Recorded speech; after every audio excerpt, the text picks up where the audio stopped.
હવે આ મુંબઈથી ટીમ પધારી છે આપણી. ચલો જાણીએ નામ સૌ પ્રથમ. ધવલ પટેલ, કિરણ પટેલ, વિવેક વસંત પોકાર, વિપુલ અંબાલાલ પટેલ. રાજેશ સૌદાસભાઈ પટેલ.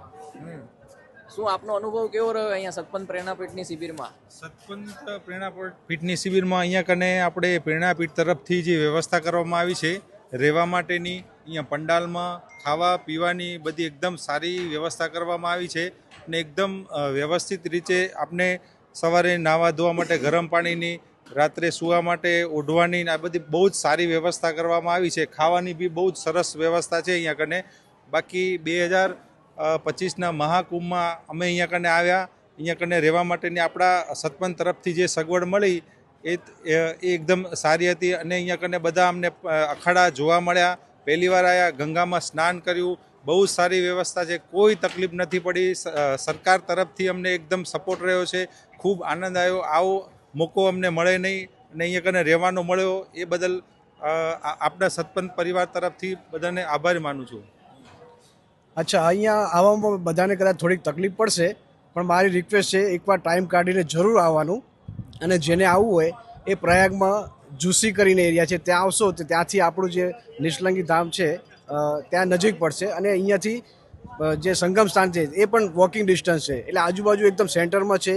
બહુ મજા આવશે. તકલીફ વેઠીને પણ એકવાર જોવા આવજો એવી મારી બધાને વિનંતી છે. આટલા બધા માણસો એકસાથે જોયા તો કોઈ દિવસ? આટલા બધા માણસો ક્યારેય નથી જોયા, એટલા માટે કહું છું બધાને કે આટલા લગભગ ફરી જોવા મળે ના મળે એ કોઈ શક્યતા નથી. 144 વર્ષ પછી ફરી આવા ચાન્સ તો લગભગ ના જ મળે, એટલે આવવું પડે. તકલીફ ભોગવી ને પણ આવું બધું જ માણવા મળતું હોય, સંતોનો સંગ મળતો હોય, વાણી મળતી હોય અને આ માહોલ મળતો હોય તો આવવું જોઈએ. બહુ સારું આયોજન લાગ્યું. પહેલું તો પ્રશાસનનું બહુ સારું આયોજન છે. હરેક જગ્યાએ સેક્ટર સિસ્ટમ, સારા પંડાલો, બધું સારું, જમવાનું સારું. અને તકલીફ પણ તકલીફ એટલી બધી નથી કે જે ફેસ થાય કે આપણે થાકી ગયા કે આ તે. અને અહીંયા સતપંથના જે આ પંડાલ બનાવ્યો છે એમાં રહેવાની બહુ સારી સગવડ છે, પાણી ગરમ, મતલબ બધી જ વસ્તુ છે અને બહુ સારું લાગ્યું. અને ખરેખર જેને મુલાકાત ના લીધી હોય તો હજી પણ સમય છે અને આવી અને મહાકુંભનો લાભ લે. Thank you. જી રાજેશભાઈ. જય ગુરુદેવ. કંઈક પાછલા કર્મના સારા પુણ્ય અને વડીલોના આશીર્વાદ હોય અને ગુરુજીના આશીર્વાદ હોય તો જ આ મોકો મળે કે જે દિવ્ય કુંભમાં પહોંચ્યા અને બહુ જ સારું લાગ્યું. બહુ સારો અનુભવ છે. આપ તો ઘણા બધા પર્વતોની હારમાળાઓની ટ્રેકિંગ કરતા હો છો, એવા જોતા હોય છે ફોટા, પણ આજે તમે આ મહાકુંભમાં તમને કેવું લાગ્યું? પર્વતો બી એનાથી પણ ઘણું વિશેષ છે અને બહુ જ દિવ્ય વાતાવરણ છે અહીંયા. એક અલગ એનર્જી અહીંયા ફીલ થાય છે, તમને થાકનો અહેસાસ નથી થતો એવું છે અને અહીંયા. અહીંયા કને અમે શ્રદ્ધા જોઈ તો લોકો એવા છે કે જે પાણી આપણે એમ થાય કે આમાં નાહવાની ડર લાગે, એ પાણીને એ વ્યવસ્થિત રીતે પીતા હતા, મતલબ જળ સમજીને. એટલે શ્રદ્ધાનો બહુ મોટી શ્રદ્ધા છે.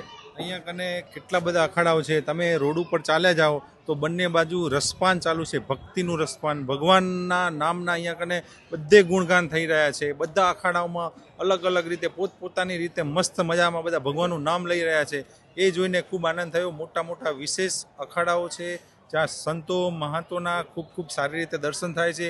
આ મોકો વારંવાર ન મળે. અહીંયા એક જ જગ્યાએ બધા સંતોના, બધા અખાડાઓના, બધા ઓલ ઓવર ઇન્ડિયાના બધા સંતો અહીંયા કને આવે છે તો એમના દર્શન ઇઝીલી થઈ જાય છે. ભલે. હર હર ગંગે. જય ગુરુ.